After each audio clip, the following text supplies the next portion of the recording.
दोस्तों इस चीज पर आप एक बार गौर करिए कि आज के टाइम पर पृथ्वी का एक भी ऐसा माउंटेन नहीं बचा है जिस पर ह्यूमंस ने कदम ना रखा हो। लगभग आज की डेट में सारे माउंटेन्स पर इंसान जा चुका है। इनफैक्ट पूरे अर्थ का जो सबसे टॉलेस्ट माउंटेन है, जो माउंट एवरेस्ट है, जिसकी लंबाई 29,000 फीट है, उस पर भी आज की डेट में 6,664 लोग चढ़ चुके हैं, जो कि कोई छोटी मोटी बात नहीं है, क्योंकि इस पर्वत पर चढ़ने के लिए अब तक सैकड़ों लोगों ने अपने जाने गंवाई है।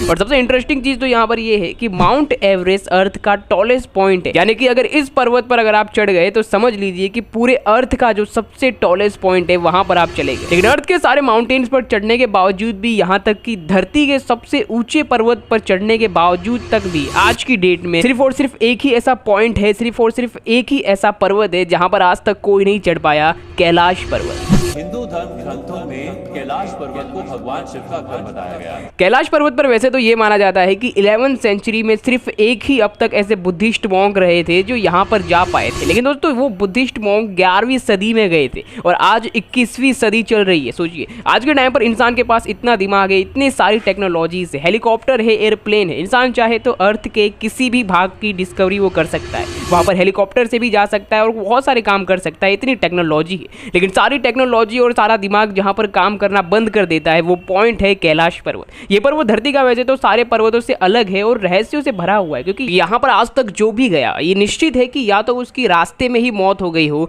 या फिर इस चीज की गारंटी है और ये चीज रिकॉर्डेड है कि जो भी ट्रैकर कैलाश पर्वत पर चढ़ने के बाद बीच रास्ते से ही बचकर भाग गया है, उसकी मौत 2 साल के अंदर अंदर में होना तय है। तो आखिरकार ऐसा क्या है कैलाश पर्वत पर जो इसे मिस्ट्रियों से भर देती है? आखिर क्यों इस पर्वत पर जाना इम्पॉसिबल है? इंसानों का तो छोड़ो, यहाँ पर हेलीकॉप्टर का भी जाना क्यों यहाँ पर पॉसिबल नहीं? क्या ऐसे फोर्स है, क्या ऐसे पावर्स है जो कैलाश को पृथ्वी के दूसरे सारे पर्वतों से अलग बनाती है? पर्वत का वर्णन शिव पुराण, मत्स्य पुराण, स्कंद पुराण में भी है। तो अगर कैलाश पर्वत की बात करें तो ये तिब्बत के माउंटेन वैलीज में आया हुआ एक ब्यूटीफुल माउंटेन है। अब ऐसी बात यहाँ पर ये नहीं है कि इस पर्वत की हाइट जो है वो काफ़ी ज़्यादा है, बहुत ज़्यादा इसकी बड़ी हाइट है, जिसकी वजह से लोग यहाँ पर आज तक चढ़ ही ना पाए। बल्कि कैलाश पर्वत की अगर आप एक्चुअल हाइट देखोगे तो वो टोटल 6500 मीटर के लगभग ही है। और इसके कंपेरिजन में अगर आप वर्ल्ड के टॉलेस्ट माउंटेन यानी माउंट एवरेस्ट की हाइट को देखोगे तो वो 29,000 मीटर है। पर इन सभी चीज़ों के बावजूद भी यहाँ आज तक सिर्फ एक ही बुद्धिस्ट मॉन्क जा पाए थे, क्योंकि माना जाता है कि इस पर्वत पर एक ऐसी डिवाइन पावर है, एक ऐसी मैजेस्टिक पावर्स का प्रेजेंस है जो इस पर्वत को आज की डेट में भी रहस्यमय बनाती है और सभी पर्वतों से अलग बनाती है। इसी वजह से कैलाश पर्वत को कई रिलीजन में गॉड ऑन माउंटेन्स भी कहा जाता है, यानी कि देवताओं का निवास स्थान। कैलाश पर्वत सिर्फ यहाँ पे हिंदू धर्म के लोगों के लिए ही एक पवित्र जगह नहीं है, बल्कि अगर आप देखोगे तो दूसरे रिलीजन यानी कि बुद्धिज्म, जैनिज्म और बॉन रिलीजन में भी इस पवित्र जगह को मेंशन किया गया है और इसे बहुत ही डिवाइन जगह मानी जाती है। हिंदू धर्म की बात करें तो हिंदू धर्म के वेद पुराणों में कैलाश पर्वत का मेंशन किया गया है, ये चीज कहकर कि इसे शिवजी का निवास स्थान माना जाता है। और वहीं बुद्धिज्म की बात करें तो कैलाश पर्वत को गॉड डेमचोक का निवास स्थान माना जाता है, जो कि बुद्धिस्ट के पवित्र गॉड है। वहीं जैन धर्म की बात करें तो वहां पर ऐसा माना जाता है जैन रिलीजन में कि कैलाश पर्वत ये वही जगह थी जहां पर सबसे पहले जैन के गुरुओं ने शिक्षा प्राप्त की थी। इसके अलावा बॉन रिलीजन की भी बात करें तो कैलाश पर्वत को बॉन रिलीजन में एक ऐसा पॉइंट माना जाता है जहां से डिवाइन पावर अर्थ पर आती है, हेवन से डिवाइन पावर अर्थ पर आती है। इसलिए इन सभी धर्म के लोगों के द्वारा आज की डेट तक में भी कैलाश पर्वत पर चढ़ने का प्रयास नहीं किया गया, क्योंकि वो इसे भगवान के रेस्ट में एक टाइप से बाधा की तरह मानते। तो ये तो खाली इंट्रोडक्शन था। अभी आगे आने वाले वीडियो में मैं आपको ऐसी ऐसी चीज़ें के बारे में बताऊंगा जो आपको ये सोचने पर एक बार मजबूर कर देगी कि क्या सच में ये कैलाश पर्वत अपने आप में ही एक डिवाइन एनर्जी का सेंटर है। लेकिन इन सभी चीज़ों को जानने से पहले आपको शुरुआत से इसकी हिस्ट्री को समझना पड़ेगा। आप देखो क्या है कि जब पूरे अर्थ की मैपिंग की जा रही थी, यानी अर्थ का नक्शा तैयार किया जा रहा था, तब जो खोजकर्ता थे उन्होंने कैलाश पर्वत के इस मिरेकल को वो पहले ही पहचान चुके थे। ये समय हुआ करता था करीबन अर्ली 1800 से 1900 तक का, क्योंकि इस टाइम पर ही अर्थ की मैपिंग की जाने लगी थी। इसी बीच यहाँ पर दो एक ऐसे एक्सप्लोरर्स थे, एक थे स्टीवन हेडिन और दूसरे थे ह्यूग रोटेलड्यूगन। इन दोनों एक्सप्लोरर ने सबसे पहले इस एरिया के मैपिंग को ट्राई किया था। और इंटरेस्टिंग बात तो यहाँ पर ये थी, कैलाश पर्वत का जो हाइप था, जो ट्रेंड था, 1900 से पहले बहुत ही कम हुआ करता था, क्योंकि बेसिकली लोगों को कैलाश पर्वत के बारे में यहाँ पे कोई इन्फॉर्मेशन नहीं थी दुनिया भर के लोगों को। को कि यहाँ पर कोई ऐसी जगह भी है अर्थ। जब इसकी मैपिंग करनी शुरू की गई अर्थ की, तभी एक्सप्लोरर समझ गए थे कि जरूर हो ना हो यहाँ पर कुछ ना कुछ तो गड़बड़ है। अब यहाँ पर इस कैलाश पर्वत के मिरेकल की जो खबर थी वो धीरे धीरे करके पूरी दुनिया में फैलती चली गई और अब आ चुका था 20th सेंचुरीज। अगर आपने थोड़ी हिस्ट्री पढ़ी होगी तो आपको ये बात पता होगी कि 20th सेंचुरीज ये वही समय था जब नए नए माउंटेनियर्स जो थे वो निकल कर आ रहे थे और अर्थ के वो एक अनएक्सप्लोर्ड माउंटेन पर जाने के चैलेंज लेते थे। उसी में से एक पॉपुलर माउंटेनियर्स हुआ करते थे रिगन हिल्ड मैसेनर, जो कि 14 से ज़्यादा माउंटेन्स पर चढ़ चुके थे और वो अपने समय के सबसे एक्सपीरियंस माउंटेनर्स में से एक हुआ करते थे। अब जब तिब्बतियन गवर्नमेंट को भी यहाँ पर पता चल चुका था कि उनके रीजन में एक ऐसा पर्वत है जो कि काफ़ी मिस्ट्रियों से भरा हुआ है, वैसे उनको पहले से पता ही था क्योंकि उनके रिलीजन बुक में इसको मेंशन किया गया। तो इसी चीज़ की वजह से तिब्बतियन गवर्नमेंट ने यहाँ पर क्या फैसला लिया कि वो क्यों ना इस मिथ को तोड़ दे कि यहाँ पर कैलाश पर्वत पर जाना इम्पॉसिबल नहीं है। तिब्बतियन गवर्नमेंट ने सामने से एक प्रपोजल दिया एक्सपर्ट माउंटेनियर्स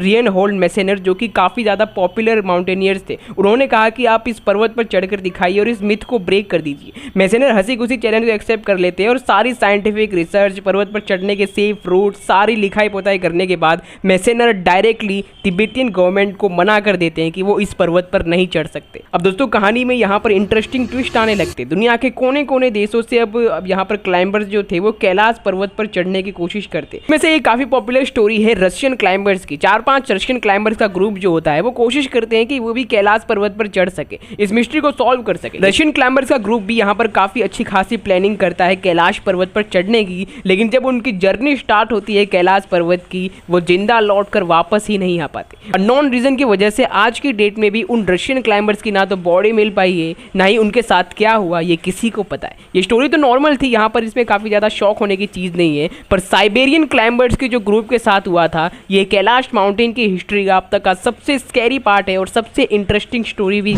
अब सभी देश के क्लाइंबर्स यहाँ पर पर्वत चढ़ना चाहते थे, तो साइबेरिया के ग्रुप के भी क्लाइंबर्स जो थे वो यहाँ पर इस प्रॉपर प्लानिंग के साथ कैलाश माउंटेन की जर्नी को स्टार्ट करते हैं। इनके साथ में वो घंटों भर सेफ रूट पर चलते रहते हैं पर्वत पर, कैलाश पर्वत पर। लेकिन जब वो पीछे मुड़कर देखते हैं तो ये अकॉर्डिंग टू स्टोरी मैं आपको बता रहा हूँ, वो ये पाते हैं कि अभी तो उन्होंने कुछ ही मीटर की दूरी तय की है, यानी कि घंटों भर पर्वत पर चढ़ने के बाद भी ऐसा लगता है कि अभी तो बहुत ही कम पर्वत पर वो चढ़े हैं। लेकिन अचानक से जब मौसम का बिगड़ना, हाई एल्टीट्यूड पर सांस लेने में प्रॉब्लम होना और अनआइडेंटिफाइड घटनाएं होने जैसी चीजें होने लगती है, तब ये सारी चीजें देखकर साइबेरियन ग्रुप के जो क्लाइंबर्स होते हैं वो समय रहते ही पर्वत से नीचे उतर जाते हैं और खुद की जान को वो बचा लेते हैं। लेकिन इस घटना के जस्ट 1 से 2 साल बाद जो साइबेरियन क्लाइंबर्स बचकर निकल गए थे कैलाश पर्वत से, उनकी मौत हाई एजिंग की वजह से हो जाती है। इससे पहले भी इस ग्रुप ने यहाँ पर इस चीज को बताया था कि पर्वत पर चढ़ते टाइम उनके शरीर के जो बाल थे वो अचानक से बहुत तेजी से बढ़ने लगे थे। ऐसा लग रहा था कि जैसे उम्र वहां पर उनकी बहुत तेजी से बढ़ रही है। 2 साल बाद ठीक ऐसा ही होता है, उनकी मौत हाई एजिंग के वजह से होती है, यानी कि उम्र बढ़ने की वजह से जो मौत होती है वैसे ही हो जाती है। बेसिकली इसके पीछे रीजन यहाँ पर ये पाया गया था कि कैलाश पर्वत का जो हाई एल्टीट्यूड है वहां पर एजिंग की प्रॉब्लम स्टार्ट होने लगती है, यानी कि किसी भी ह्यूमंस की उम्र मिस्टीरियस टाइप से तेजी से बढ़ने लगती है। ऐसी और भी कई सारी घटनाएं यहाँ पर धीरे धीरे कई देशों के क्लाइंबर्स के साथ होने लगी। कई देशों के क्लाइंबर्स यहाँ पर चैलेंज लेकर इस पर्वत पर चढ़ने जाते थे और उनकी मौत हो जाती थी मिस्टीरियस रूप से। और इसी वजह से आए दिन पूरे वर्ल्ड में इस माउंटेन को लेकर एक हाइप बढ़ने लगा।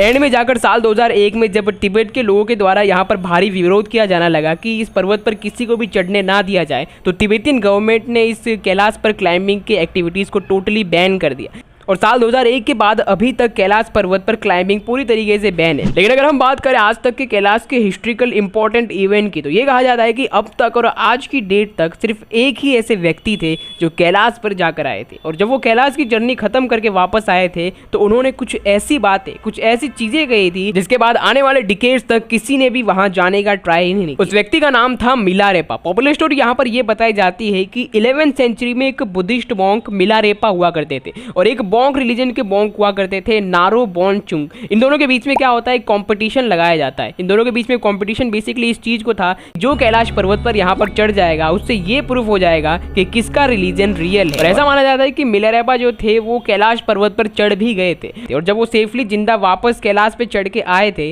तब उन्होंने आसपास के लोगों को एक स्ट्रिक्टली वार्निंग दी थी कि कोई भी कैलाश पर चढ़ने की कोशिश ना करे, क्योंकि ऐसा करना, ऐसी कोई भी एक्टिविटी करना गॉड के रेस्ट में एक टाइप से बाधा यानी कि डिफिकल्ट डिफिकल्टी पैदा करती है। पर ये मिथोलॉजी को साइड में अगर हम रखें और अगर रियल साइंस के बेस पर देखें कि आखिर क्या ऐसे फैक्टर्स है जो कैलाश को एक अनक्लाइम्ड माउंटेन बनाती है साइंस के बेस पर। दोस्तों जितने भी स्टडीज कंडक्ट किए साइंटिस्ट के द्वारा उन सब में एक चीज को तो यहाँ पर कहा गया, एक चीज को तो माना गया कि कैलाश पर्वत पर ग्रेविटेशनल फोर्स जो है वो एकदम अलग तरीके से ही काम करता है। यानी कि कैलाश पर्वत जो है एक टाइम मशीन के कॉन्सेप्ट को सच बताती हुई नजर आती है, क्योंकि अभी तक जितने भी क्लाइंबर्स यहाँ पर जा चुके हैं उनका कहना सिर्फ यही था कि कैलाश पर हाई एजिंग की प्रॉब्लम शुरू हो जाती है, यानी कि उन्हें ऐसा लगता है कि टाइम ट्रैवल तेजी से निकल रहा है। लेकिन दोस्तों यहाँ पर मैंने आपको जो भी चीजें बताई वो कैलाश पर्वत से जुड़ी हुई सारी पॉपुलर स्टोरीज है। यहाँ रियल टाइम प्रूफ, यहाँ पर बहुत सारी चीजों के एविडेंस यहाँ पर अवेलेबल नहीं। दोस्तों आपका इस चीज पर क्या कहना है कि सच में यहाँ पर कोई सुपर नेचुरल पावर्स है या फिर कुछ और ही है इसके पीछे की मिस्ट्री? अपनी राय कमेंट में सबके साथ जरूर शेयर करना, और अगर आपको ऐसी ही मिस्ट्रीज वीडियो पसंद आती हो तो हमारे चैनल को सब्सक्राइब जरूर कर देना।